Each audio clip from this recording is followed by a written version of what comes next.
The Stone Age Boy by Satoshi Kitamura.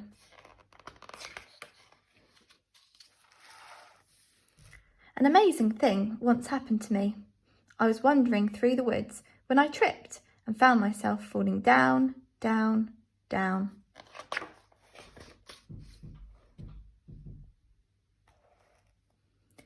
When I woke up, I was in a cold, dark place. I could see the daylight in the distance and I stumbled towards it. Outside, everything was different. I realised I was lost, completely lost. So I walked and walked and walked. Then, to my relief, I saw someone, a girl. She was about my age, but she didn't look like any of the girls I knew. And I don't think I looked like any of the boys she knew.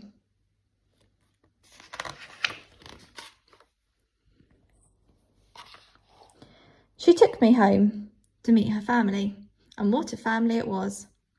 They looked very strange, but they were kind to me and gave me some stew. I couldn't understand anything they were saying, though I worked out my new friend's name was Om. Then I must have fallen asleep.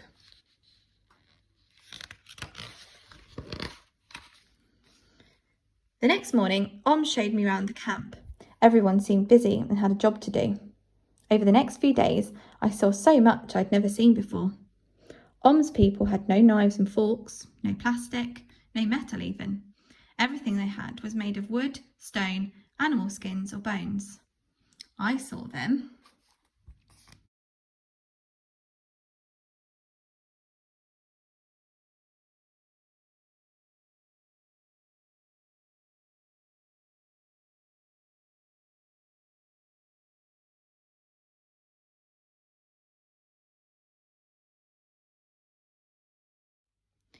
One afternoon, we went to the river.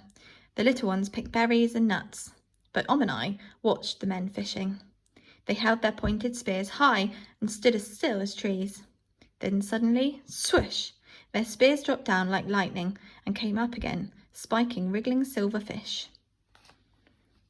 Suddenly, a boy ran up, shouting and pointing to the hills.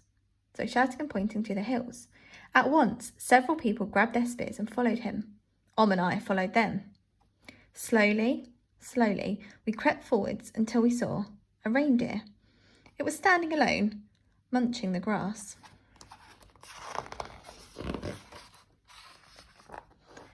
At a signal, the others ran towards it, yelling and throwing their spears. Om and I didn't have spears, but we yelled anyway. It was so exciting. A spear caught the reindeer in its side, and it fell to the ground.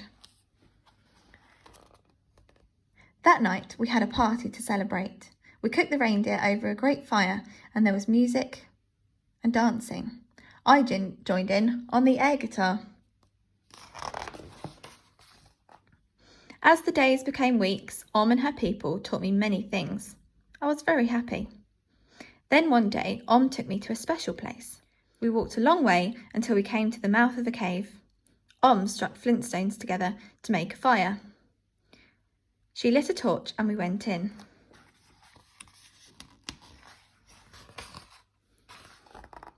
Wow.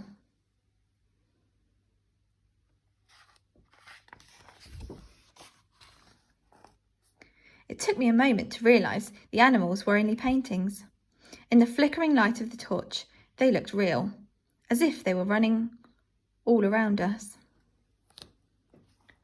I went over to the tools and paints the artist had left behind to draw. Suddenly, I saw something move in the darkness. It was a bear, a big, furious cave bear. I shouted at Om to run and turned to face the bear with my spear. I felt very small. Suddenly, the ground gave way, and I found myself falling down, down, down.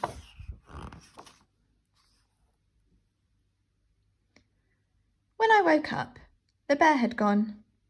So had Om. I rushed outside. The air felt different, warmer.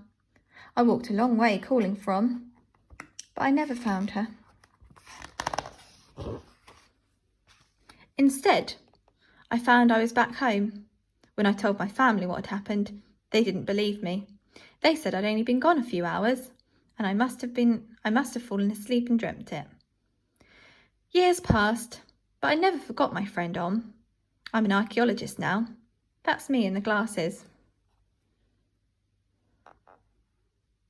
Everywhere I go, I look in the past for signs of Om, and I never stop learning from her and her people.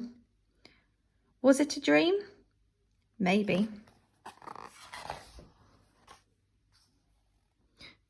Maybe not.